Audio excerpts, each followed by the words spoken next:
I will tell you, I have been sort of out of commission the last couple of days. I was supposed to preach last week. If you remember, the bulletin had the same lesson and the same scripture reading. Justin said, "Are you preaching the same thing, or did you not get to preach last week because you were sick?" I was like, "Yeah, I was sick." He goes, "Yeah, I noticed it was exactly the same." Well, I didn't get to preach because I was sick last week, and then sandwiched in between another maybe minor sickness was a migraine headache. So I went sick, migraine, sick. That was my last 7 days. It was brutal. But I will tell you this. I don't know if could you tell on Wednesday night, I was so not myself. I was so out of it because I had just all night that night had a migraine, and then I was in a room with 8 children singing. Anyway, so we made it today. I'm very, very glad and very excited to be able to present this lesson today, and I'm really glad to be back. You know, when you are sick or things are not quite normal, when you're not able to be at worship like normal, you feel it. You feel it missing. And there was something special about the singing this morning that just filled me back up in a way I really needed. And it's already been a blessing to be here today. I want to mention one thing quickly, and that is the Use Camp is coming up. This stands for, if you don't know yet, EWES is Equipping Women for Exceptional Service. It is a women's leadership camp, and I'll tell you this, it's the biggest reason that I wish I could be a woman. Like, I would love to go to Use Camp, all right? It is a great camp. It is an inspiring week, and it's a powerful week for the kingdom. Many of you have offered to help with the setup and breakdown for the camp. That's going to involve a lot of moving chairs. I've moved probably roughly 2 million chairs in my life being a preacher's kid. So if you are available the week of July 10th through the 15th, which is the week of the camp, and want to help with the setting up and breaking down of the events throughout the week, we have a list of specific needs for Use Camp. You can grab a copy and determine if you can help, or I can send you a digital copy of this right here, the Use Camp Setup Breakdown Needs. If you can't read it, means you're probably old. So I can get you one if you need that, or I can send you one on your phone. Either way, if you'd like to help with that, it would be a tremendous help. At the end of the week, just a reminder, we're having a the end of the week, correct? Yeah, the end of the week, we're having a VBS. It's just going to be a one-day VBS, a short little VBS, about a short little man named Zacchaeus. I don't know if we did that on purpose, but it's pretty funny. So if there's anything coming up with that you're able to help with, I think Kaylee and Mom are both going to be good people to talk to about the VBS, which is exciting as well. Now, let's get into our message. Let's kind of get into our message. Let's talk about some review. It has been at least 5 weeks since part 1 of the Two Brothers lesson. 5 weeks, let's go back, 8 months ago, Roy Bradford gave me a book, and 5 weeks ago, I preached a lesson on the book, finally. The book is entitled The Prodigal God by Timothy Keller. It's a far more clever title than The Parable of Two Brothers, but I felt like if I'm stealing all of his other material, I can't steal his title too. So, but we started this lesson a couple weeks ago, and it's looking at the parable in Luke chapter 15 that we typically call the prodigal son. And so a couple weeks ago, we took some time and we moved through that very slowly. We read through the passage. You can find it in Luke 15, verse 11 through the end of the chapter, verse 32.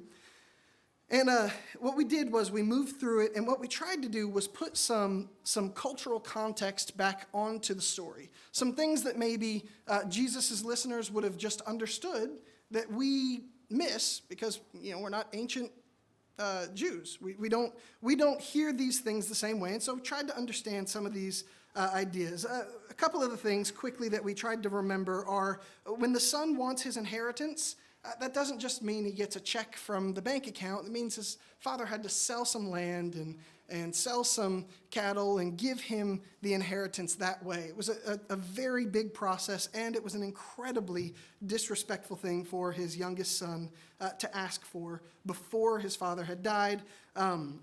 We mentioned how the son was feeding the pigs, which was a very unclean thing. We may think about pigs as delicious. They thought about pigs as unclean and filthy. We talked about how fathers don't run. When the father runs to meet his son, in that culture, we said it's kind of truthful today. Like, you don't really see adult men run. That's not normal unless you're in the right context. But back then, I mean, and I think the way Timothy Keller puts it is, for an adult man to bare his legs like some boy would have been insulting. It would have just been incredibly embarrassing. And so the father running to meet his son, who's already disrespected him, would have been an incredible show of grace and love.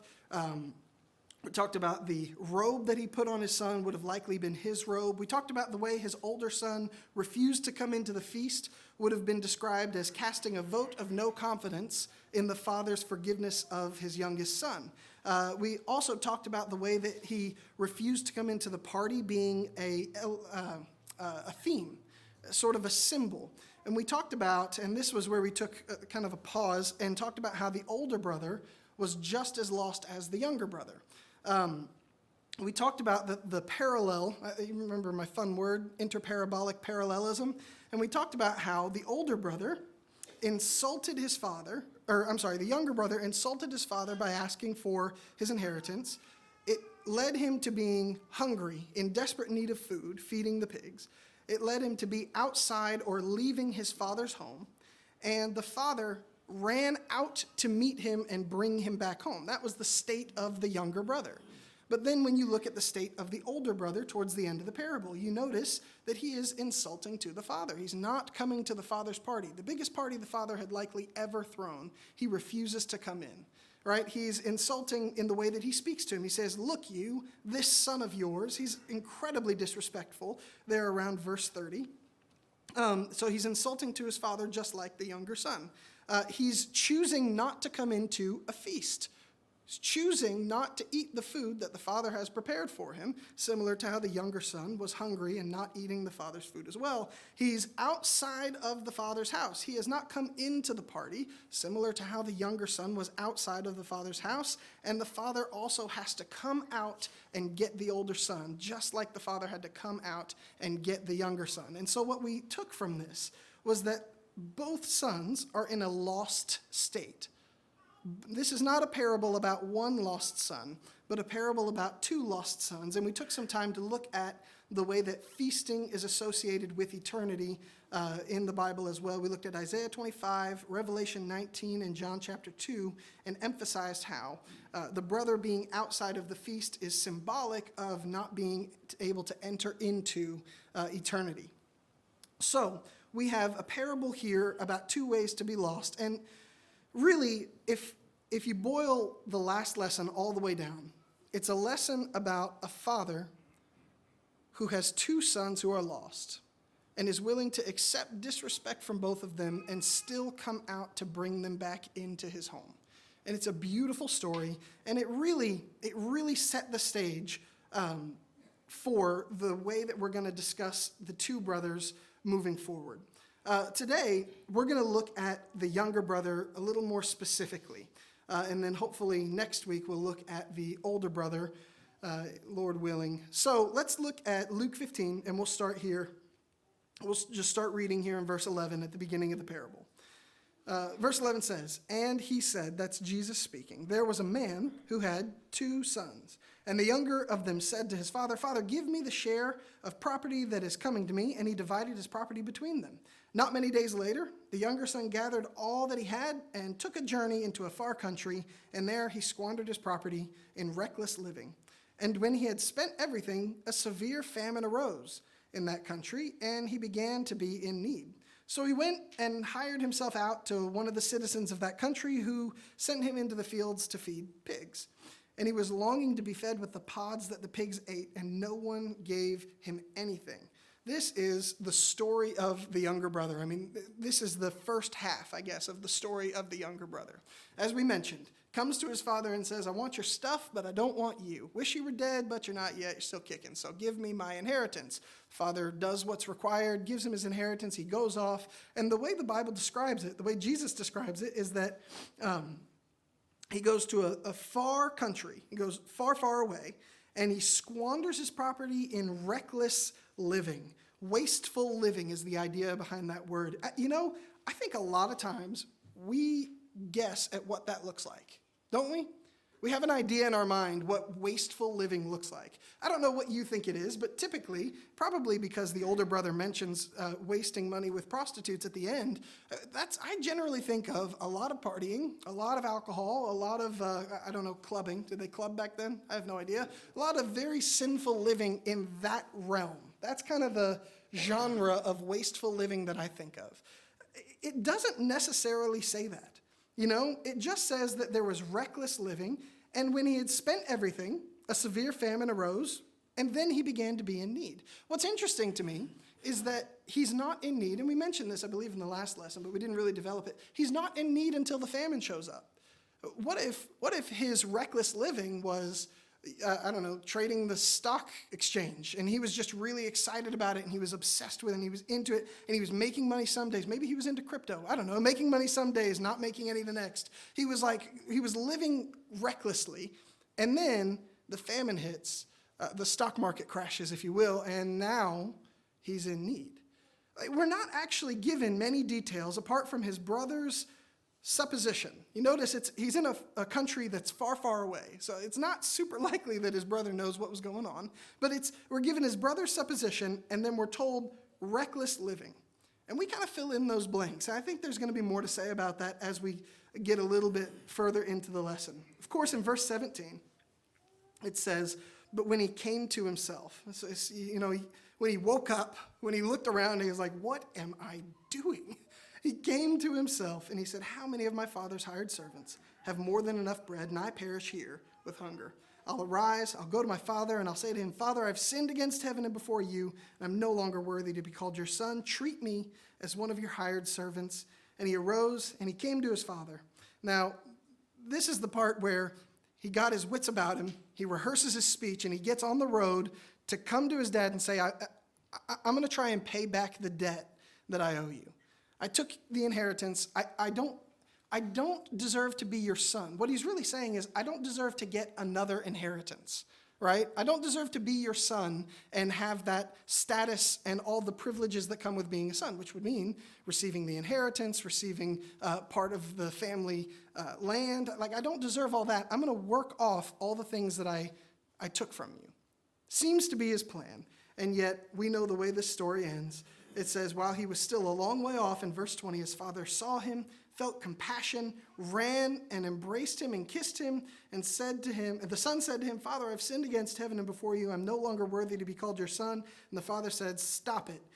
And the father said to his servants, bring quickly the best robe, put it on him, put a ring on his hand, shoes on his feet, bring the fattened calf and kill it, and let us eat and celebrate. For this, my son was dead and is alive again. He was lost and is found. And they began to celebrate. It's a beautiful story. My mom said growing up, there were only 2 stories that ever made her cry, and this was one of them. Because the thought of a father running after, seeing his son returning home, and not being able to contain himself, running after him, throwing himself on his son, kissing him, and celebrating his return is such a beautiful image. And it truly, truly is. But what is it, and this is what I want to talk about today, what is it about this younger brother's decision that was so dangerous? We talk about 2 sons who are lost. Well, this morning we're going to focus on the way that the younger brother is lost. The younger brother chose a path of individualism. The younger brother chose a path of freedom. He said, no one is going to tell me what to do. I know what's best for me. I'm going to do what I want to do. The younger brother said, you know what? I know what I want, and I know how to get it. In a way, the younger brother knew his father well enough to know, if I go tell him I want my inheritance, he'll give it to me.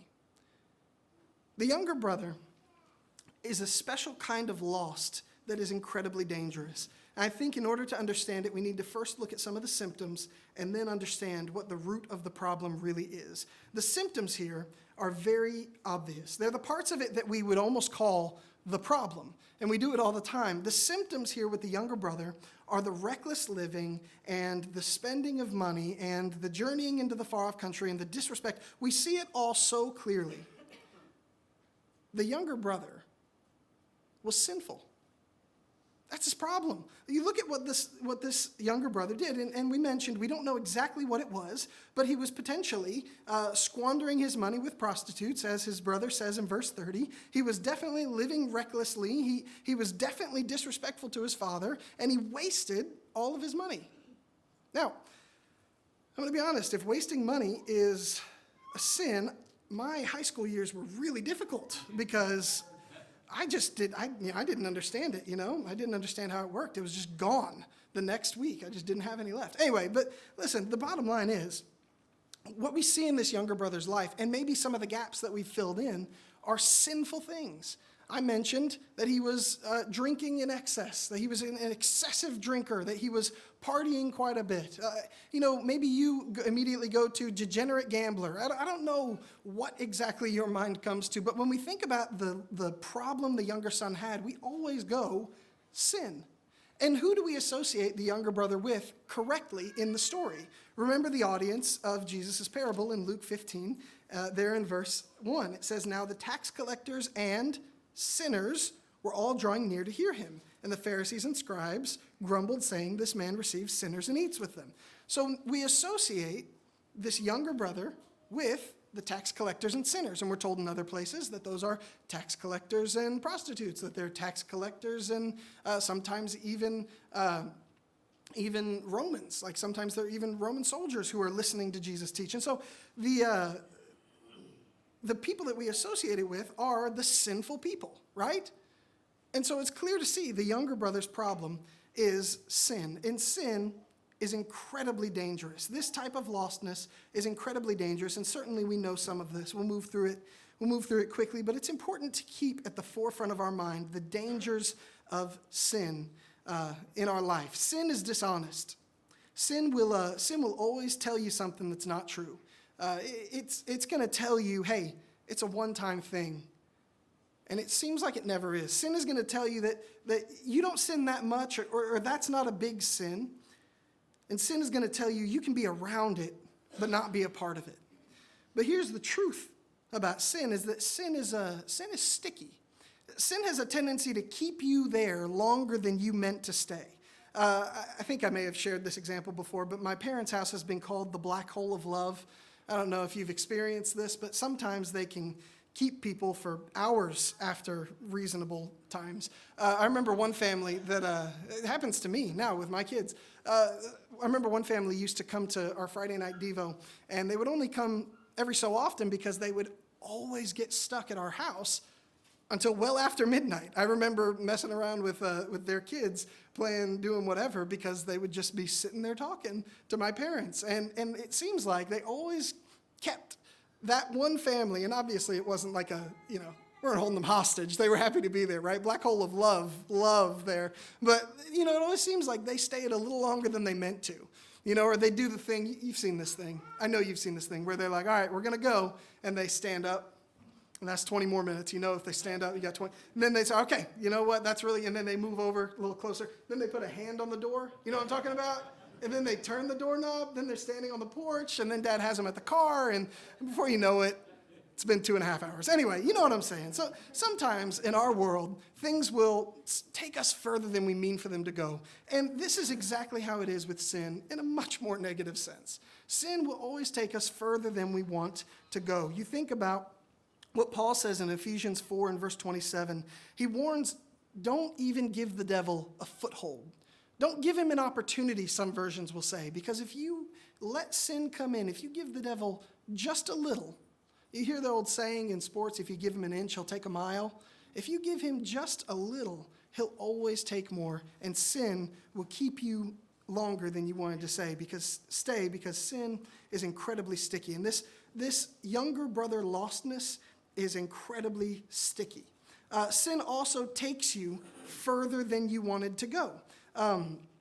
It doesn't just, you don't ever just sin that one time or sin just a little bit. It seems like sin has a way of developing further every time it creeps into your world. My wife, her grandpa was killed by a drunk driver, and his name was Travis. And Travis, I don't know his story, but I do know one thing, is that the first time he ever tried alcohol, he did not think he'd kill anybody.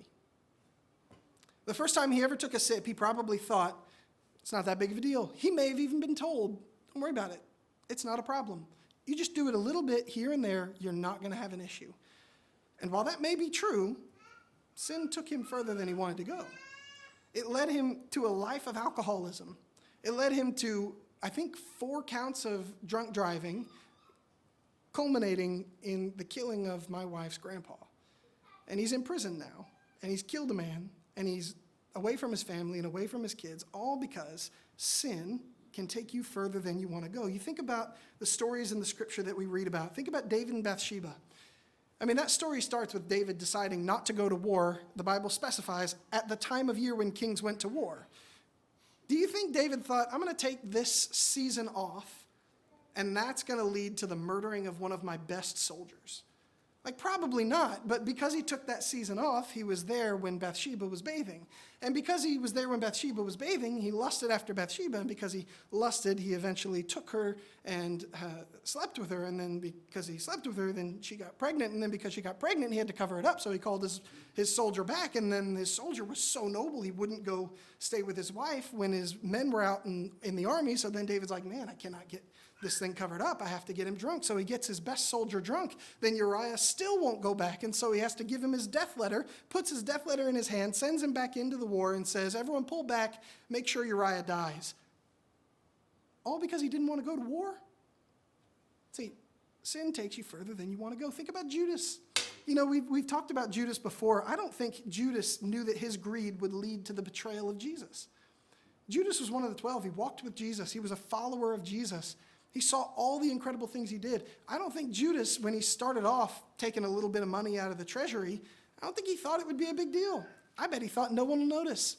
It's not that much money. Then he's like, hey, I've seen this Jesus guy do some incredible things. Maybe he thought, if I betray Jesus, he'll do a miracle and escape. Maybe that's what he thought. You have no idea what Judas thought, but you know what he didn't think? He didn't think the first time he dipped into the treasury that he would be the reason Jesus died. Sin takes you further than you want to go, and sin is contagious. Over the last couple of years, our consciousness of contagious diseases have spiked to an all-time high. There was the 6 feet apart. There was the social distancing, which I never understood because we were physically distancing. There was, the teaching people how to cough and isolating yourselves. And there was all this stuff that is more new stuff. Like, we didn't do a lot of that beforehand. I've watched more YouTube videos about how shaking hands is terrible for you over the last 2 years. I mean, we've learned more about how contagious diseases can be, it seems, over the last couple of years, and that's really thanks to COVID. But sin is incredibly contagious, just like diseases can be. 1 Corinthians 15 and verse 33 says, don't be deceived. Bad company can corrupt good morals. Spending time around people who are sinful or who are living in sin or who are committing sins, that can corrupt your good morals. You can slip into that because sin is highly contagious.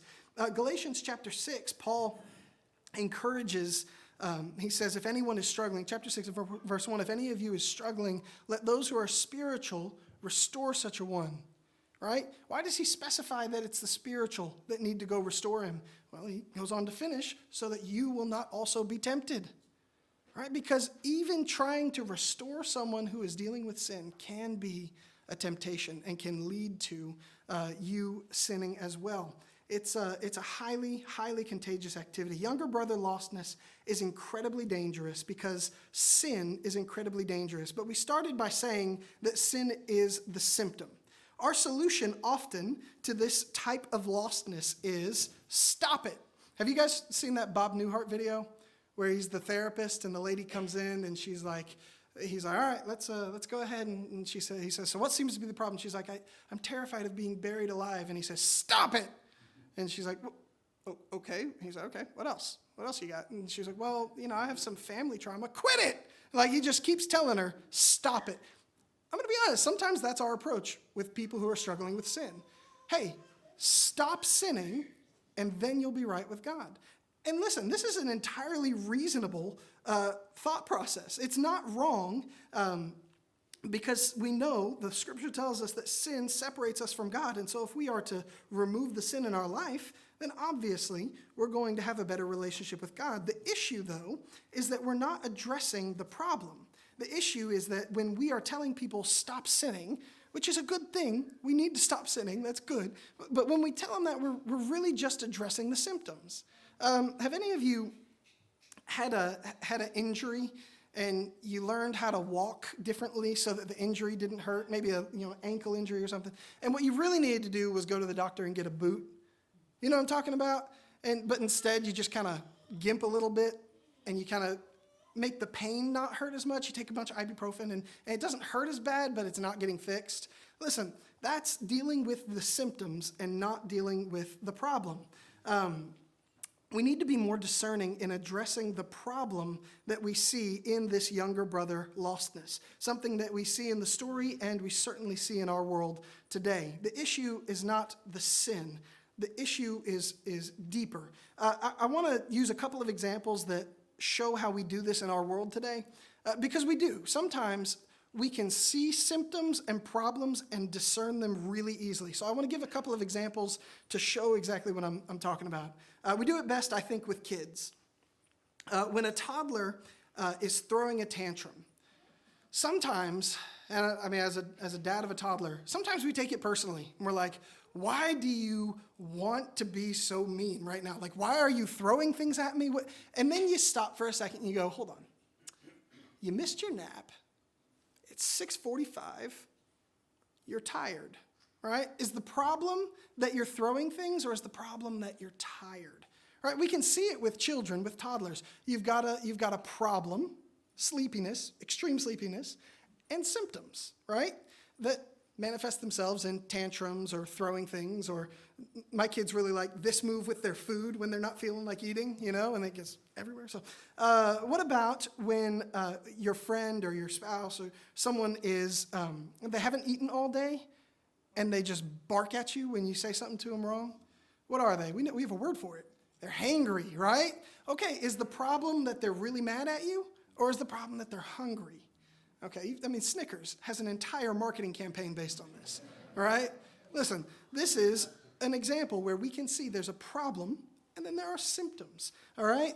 What about when we saw this one this week? There was a little guy at Cake Camp who got a little overwhelmed by one of the things we were doing, and he went to the bathroom.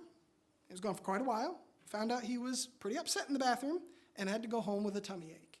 Now, did he really have a tummy ache? I don't know. I'm not gonna make that call. But what I do know is that he did not want to do what we were doing at Cake Camp. He was a little overwhelmed by it. It was a little too advanced for him. And I think the tears kind of let us know that there was something else going on. There was a problem. He didn't want to do the project, and the symptoms were the tummy ache. All right? Or what about the teenager who gets sick on a test day? Right? Are they sick? Maybe. Maybe they're sick about having to take a test, right? Maybe there's actual physical manifestation of their stress. That's possible, right? I knew, I think Alexa told me she used to get sick before tests. It was like some people have these visceral responses to stuff. But is it that you're really sick, or is it because you have to take a test? Symptoms, problems. You see the difference. And these are places where we can see that we can be discerning in that way in our world. We need to look at the younger brother discerningly like this as well. The immorality, the sin that we see in the younger brother lostness is a symptom. The problem is the heart. We mentioned this in the last lesson as well, and we'll likely come back to it over and over and over again. But 1 Samuel chapter 16 and verse 7, the Lord says to Samuel, don't look at his outward appearance. God doesn't see like man sees. The Lord looks at the heart. This is not a problem of the sin and the symptoms. This is a problem of the heart. When we look at the younger son and we ask what his heart was set on, who was his heart set out for, we can see a number of different things. We see a heart for money, right? He wanted the money that his father had. Okay, what does a heart for money lead you to do? Well, it leads you to lie sometimes. It leads you to forsake everyone and throw yourself into learning about a new cryptocurrency. It leads you to work 45 hours a day. It leads you. Sometimes a heart for money can lead to a lot of really difficult things. In certain industries, a heart for money can lead to drug abuse because you need to stay up later and have high energy on those sales calls. I mean, listen, a heart for money can lead to all sorts of issues.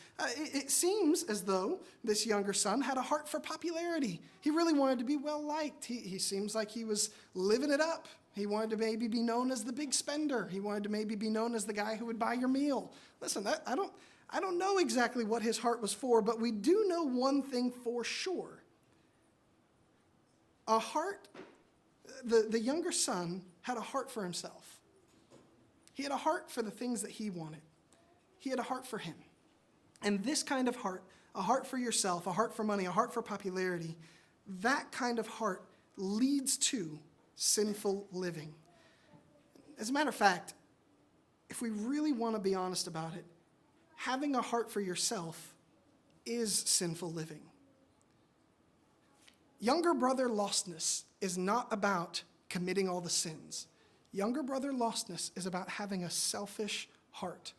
See, the younger brother's problem was not that he decided to, go have some business ventures in a different country. I bet his dad would have been happy for him and supported him. I don't know. Good dads usually support their kids in those kind of things. And so it's probably not that. The problem is that the younger brother didn't have a heart for his father. He didn't have a heart to please his father. He didn't come to his father lovingly and say, "Father, I've been wondering about this and thinking about this. I want to know what you think. I want to please you." The problem with this younger son is that his heart was all about, younger brother lostness is dangerous because he wanted to be his own Lord. The younger brother did not love his father more than he loved himself. And having a heart that is all about ourself is sinful living and leads to sinful behavior. The symptoms of a heart for yourself manifest themselves in sinful behavior. And we'll talk about the older brother and his symptoms next week. But today, the challenge is very simple. Younger brother lostness is incredibly dangerous, and not just because sin is so dangerous, which it is, but it's dangerous because it's about our heart. And our heart not being where it needs to be, our heart not being focused on God, our heart not knowing who God is and loving who God is, it doesn't matter if we stop it.